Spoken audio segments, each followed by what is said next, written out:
Shavuot, aujourd'hui nous allons plonger dans un verset mystérieux et magnifique, le psaume 103, verset 12, qui dit ceci: Ki rechok mizrah mima'arav echik mimenu et peshaenu.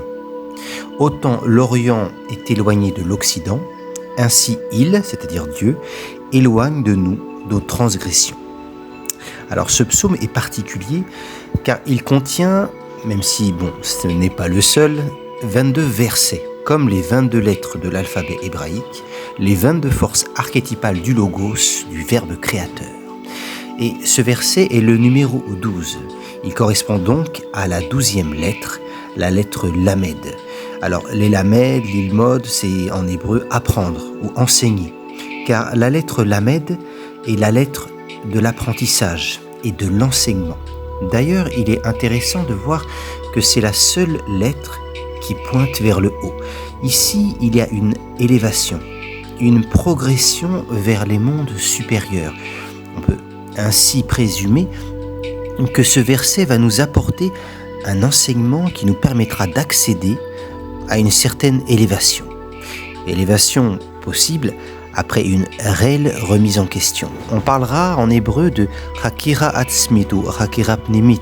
C'est ce qu'on appelle l'introspection en français. D'ailleurs, Yod Bet, le nombre 12 en hébreu, nombre de notre verset du jour, peut se lire Bet Yod, qui se lit Bi, c'est ce qui signifie en hébreu en moi. Il y a un enseignement à recevoir en moi, donc bien évidemment en nous. Maintenant, on va commencer une première lecture. Le psaume dit « Comme l'Orient est éloigné de l'Occident », en hébreu, c'est-à-dire comme l'Est est éloigné de l'Ouest. Pourquoi cette comparaison ? Alors en fait, dans la tradition juive, l'Est et l'Ouest représentent les pôles les plus éloignés. Le Nord et le Sud, eux, peuvent se rejoindre. Imaginons. Si nous marchons toujours vers le nord, nous finirons par atteindre le pôle nord. En continuant, nous descendrons par exemple vers le sud et nous allons atteindre le pôle sud. Cela veut dire qu'il existe un point de rencontre, le nord et le sud, se rejoignent au pôle. Mais si nous marchons par contre vers l'est, nous pouvons faire le tour complet de la Terre et nous resterons toujours à l'est. Jamais nous n'allons tomber sur l'ouest. Et l'inverse est vrai, marcher vers l'ouest ne mènera jamais en fait à l'est. Pourquoi ? Parce que la Terre est une sphère qui tourne autour d'un axe. Le nord et le sud sont fixés par cet axe. Ce sont des points précis, mais il n'existe pas, vous le savez, de pôle est ou alors de pôle ouest. C'est pour cela que le psaume choisit cette image. Le message du verset ici, c'est « Dieu éloigne nos fautes, nos péchaïm, comme l'Est est éloigné de l'Ouest ». C'est un écart absolu, un éloignement infini. Ainsi, lorsque Dieu pardonne, ce pardon n'est pas temporaire ou relatif, il est irréversible. Les péchaïm, les fautes, sont placées dans une direction qui ne reviendra jamais vers nous. Maintenant, voyons un peu la dimension kabbalistique. En Kabbalah, les directions correspondent aux séphirotes. L'Est, c'est-à-dire Mizrar, l'Orient, représente la lumière qui se lève de la Séphira Chochma, la sagesse véritable, qui est appelée également Abba, le Père. Et ce Mizrar, cet Est, représente également la beauté, Tiferet, qui est appelée également le Fils. L'Ouest, quant à lui, en hébreu Ma'arav, va représenter la Malchut, c'est-à-dire également le monde matériel et manifesté, qui est la fin du cycle, l'espace de concrétisation. Ma'arav, l'Ouest, ne signifie pas seulement Occident. Nous allons voir un peu les tséroufim, vous savez, les permutations. Le mot Ma'arav, donc ouest ou occident, va donner le mot Ma'avar, c'est-à-dire le passage, la traversée. C'est le mouvement vers la matérialité. C'est aussi un anagramme de Merouba en hébreu. Merouba, c'est le carré, qui va symboliser notre monde manifesté avec ses 4 dimensions. On peut donc dire que l'Est représente l'esprit et l'être, et l'Ouest, la matière et l'avoir. On aurait pu interpréter le verset aussi éloigné que sont l'être et l'avoir, ou aussi éloigné que sont l'esprit et la matière. Mais pourtant, il y a quand même une grande différence. Car la Kabbale, comme l'alchimie, révèle ce grand secret, ce grand sod. C'est que la matière sera révélatrice de l'esprit, de la lumière, de la conscience. Mais tout cela sera sûrement pour une autre vidéo. Revenons au pardon, car c'est quand même l'essentiel du verset. Dieu éloigne de nous nos péchaïm, littéralement c'est plutôt nos crimes, plus que nos péchés. Dieu éloigne nos crimes de la source de la lumière, de l'Est, la chorma, qui est également le monde de la neshama. Vous savez, c'est cette part de l'âme qui reste toujours pure et intouchable par le mal. La neshama, c'est l'âme divine. Et Dieu éloigne donc ces péchés, c'est plutôt ces fautes, vers l'ouest, c'est-à-dire vers le monde de la matérialité. Et là, ces crimes, si vous préférez, perdent leur pouvoir sur les mondes spirituels. Je n'ai pas dit les mondes psychiques, sur les mondes spirituels. Mais ces crimes peuvent tout de même affecter le monde physique ou effectivement le monde psychique, car ainsi est en bas, ainsi est en haut, comme vous le savez. Mais c'est seulement, on pourrait dire que ces péchés peuvent atteindre le corps, le nefesh, peut-être même le roi, sous forme de troubles, de blessures, de maladies ou bien autres. Mais l'important à retenir, c'est que nos péchaïm, nos crimes, peuvent voiler la lumière de notre neshama, de notre âme divine, mais ils ne peuvent pas l'entacher. C'est ça surtout qui est important. Grâce à la miséricorde divine, notre neshama, notre âme éternelle, reste pure et non souillée par nos crimes. Maintenant, passons au mot irik, c'est-à-dire il, donc Dieu, a éloigné. Sa racine est resh, ret, kouf, qui veut dire être loin. Mais son anagramme, chakira, c'est l'enquête, l'investigation. Vous vous rappelez, en hébreu, on a vu chakira atzmit et chakira pnimit, c'est l'introspection. Le pardon de Dieu nous invite donc à une enquête intérieure, une introspection profonde, une chakira pnimit, une chakira atzmit. C'est littéralement une enquête sur l'intérieur ou une enquête sur l'essence, le etsem en hébreu. De plus, ce mot, irik, est très proche de ririk. Vous voyez quand on l'entend. Et ririk signifie en fait le grincement. C'est comme ça en hébreu qu'on appelle la voyelle I. Et cette voyelle désigne dans la Kabbale la séphira Netzar, c'est-à-dire l'attribut divin qui va manifester la victoire dans l'épreuve et l'éternité dans la continuité de Chesed qui est l'amour. Mais dans Hirik, la voyelle I, le grincement, nous avons comme première lettre le Chet, qui reste tout de même, rappelez-vous en hébreu, une barrière. Chet pouvant également symboliser le péché. Chet, c'est un péché. Donc ici, c'est aussi l'enfermement du péché, la lettre Chet. Et d'ailleurs, on voit dans l'enfermement, entre l'enfer et l'enfermement, les termes sont très très proches. Mais dans Irik, avec la lettre E, vous vous rappelez dans le mot du verset du jour, il éloigne nos fautes. Ce mot commence par la lettre E. Et rappelons ce qu'est la lettre E, c'est une ouverture, une fenêtre, une possibilité de faire teshuva, la tauba, le retour à Dieu. Donc symboliquement, le péché, Chet, va devenir une ouverture qui est le E. La barrière se transforme en fenêtre par la grâce divine. Oui, c'est toujours par la grâce divine. Maintenant, passons au mot mimenu, de nous. Le texte dit clairement, Dieu éloigne les fautes mimenu, c'est-à-dire de nous. À l'intérieur de ce mot, on peut lire Mammon, oui, mammon, qui signifie richesse ou argent ou profit. Ce sont les mêmes lettres. Cela vient de l'araméen Mammona. C'est également une divinité syrienne, enfin ça l'était. C'était le dieu des richesses matérielles. On se souvient même de la parole du Mashiach, de Yeshua, lorsqu'il dit « Vous ne pouvez servir Ella, Dieu ou Mammon ». Comme on a pu voir, Mammon est un mot qui vient donc de l'araméen, et je le répète, qui signifie richesse, possession, c'est tout simplement en fait le fait d'avoir. Et l'Éternel, rappelez-vous, s'est présenté à Moshe Rabbeinu, à la Shalom, Moïse, Moussa, en tant que ayez, je suis, ou alors je serai. En tout cas, c'est le verbe être. Il y a donc un choix à faire entre l'avoir et l'être.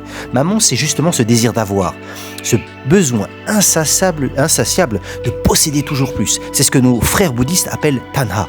Vous savez, cette soif qui nous enferme. On veut toujours plus et on désire sans arrêt et cela devient carrément obsessionnel. Et quand au final on se rend compte qu'on se lasse très vite. Et on veut encore autre chose. Et c'est hélas une des pires maladies de notre monde moderne et qui d'ailleurs ne date pas d'hier. Les versets du psaume nous montrent subtilement, au travers des tséroufim, des anagrammes, que nos péchaïm, nos fautes, ne sont pas seulement en fait des actes, mais c'est aussi ce tanha, ce désir de posséder qui nous éloigne de Hachem, l'être véritable, Yod et Vav E. Maintenant, nous avons quand même de la chance. C'est ce qu'on appelle en hébreu le chen, la grâce. C'est cette grâce qui neutralise le péché et les fautes. Heureusement, Dieu nous libère par chen va chesed, comme on dit en hébreu, la grâce et l'amour. Et d'ailleurs, pour prendre aussi les valeurs numériques, Chen va Chesed est égal à 136. Donc la grâce et l'amour, l'agapé, c'est la même valeur que Mammon, la richesse, et que Mimenu, en nous. La grâce divine neutralise la soif de possession et elle guérit la racine du péché. Maintenant, en lisant les Rachetevot et les Sofetevot dans Irik Mimenu et Peshaenu, c'est-à-dire, je répète la traduction, Dieu éloigne de nous nos fautes, ou alors nos crimes. Les Sofetevot, les dernières lettres, vont nous donner Tavo. Alors Tavo, c'est Tav, mais Tavo, c'est son signe, son sceau, ou plutôt sa marque. On se rappelle dans le Tanar, dans la Bible hébraïque, le passage qui dit que le Tav, qui est la lettre, qui est la lettre du sceau. Je vais vous le rappeler dans Ézéchiel, c'est au chapitre 9, verset 4, si je ne me trompe pas. Ici, le signe, c'est celui de la croix, donc la tselav en hébreu. C'est sur cette croix que nos fautes ont été clouées. À propos de ces marques, on pourrait même parler de stigmates. D'ailleurs, pour revenir à la croix, dans l'alphabet proto-sinaïtique, le Tav, donc la 22e et dernière lettre de l'alphabet, est une croix. Maintenant, les Rachetevot, ne les oublions pas, les premières lettres nous donnent le mot Pema. Donc P, Mem, Aleph, qui en Lishana Deni, c'est un dialecte judo-araméen, signifie la bouche qui désigne la parole, le logos. C'est ce même logos qui couvre et transmute nos fautes. Maintenant, on peut aussi regarder le dernier mot, Peshaenu, nos fautes. Le mot Peshaenu peut être décomposé en deux mots. Premièrement en Pan, non pas le dieu Pan, la lettre est P et Nun Sophit. Cela signifie en hébreu la face ou l'aspect. Même si en hébreu, c'est vrai, on emploie plutôt souvent au pluriel. Vous avez dû souvent entendre le mot panim. Et là, il nous reste 4 lettres. Et d'après vous, que forment ces 4 lettres ? Eh bien, le nom du Rédempteur, Yod, Shin, Vav, Aïn, Yeshua, Jésus, Issa. Donc, derrière nos fautes se cache un aspect, si vous préférez, du Messie, de Yeshua, qui prend sur lui notre péché, notre crime, notre faiblesse, notre carence, dirait Shuraki, pour la transformer en lumière. Et si nous continuons avec la Gematria, toujours, nous obtenons 1376. Et nous avons 3 gématriotes clés de 1376. Avec cette partie du verset que je répète, Irik memenu et peshaenu. Donc il éloigne de nous nos fautes, nos carences. Ce nombre révèle plusieurs clés. Premièrement, 1376, c'est la gématria de Tosefet Nefesh, c'est-à-dire le supplément d'âme. Alors c'est un concept kabbalistique que nous développerons sûrement dans une autre vidéo, Beli Neder, mais ce qu'on peut retenir de ce concept, c'est que le pardon ouvre une dimension plus intime de l'âme qui est reliée au monde supérieur. En 1376 toujours, c'est la valeur numérique de Esrim ou Shtaim, c'est-à-dire 22. Et 22 renvoie bien évidemment aux 22 lettres de l'alphabet hébraïque. Donc ce verset pourrait être perçu comme une clé qui donne accès aux 22 lettres hébraïques, qui sont, je le rappelle, 22 archétypes divins, qui sont un chemin, si vous préférez, vers le Logos. 3e Gematria de 1376. Nous avons Yediat HaMashiach veChochmat HaGoel. Alors, c'est-à-dire la gnose du Messie et la sagesse du Sauveur. Donc ici, le pardon apporte une connaissance profonde. Et je ne parle pas d'un savoir livresque, mais une connaissance intérieure, une connaissance du cœur. En hébreu, Yediat HaMashiach, la connaissance du Messie, la connaissance du cœur. Et une chorma, donc une chorma, c'est une sagesse qui n'est pas empoisonnée par le mental, manas diraient les hindous. Ici, c'est une vraie sagesse. Prajna, les hindous, c'est comme ça qu'on dit en Inde, la prajna, la vraie sagesse qui nous délie et qui nous délivre, mais qui est très proche de la gnose. C'est une sagesse qui est proche de la gnose. D'ailleurs, on pourrait entendre en langue des oiseaux, puisque j'ai parlé d'une vraie sagesse qui nous délie et qui nous délivre.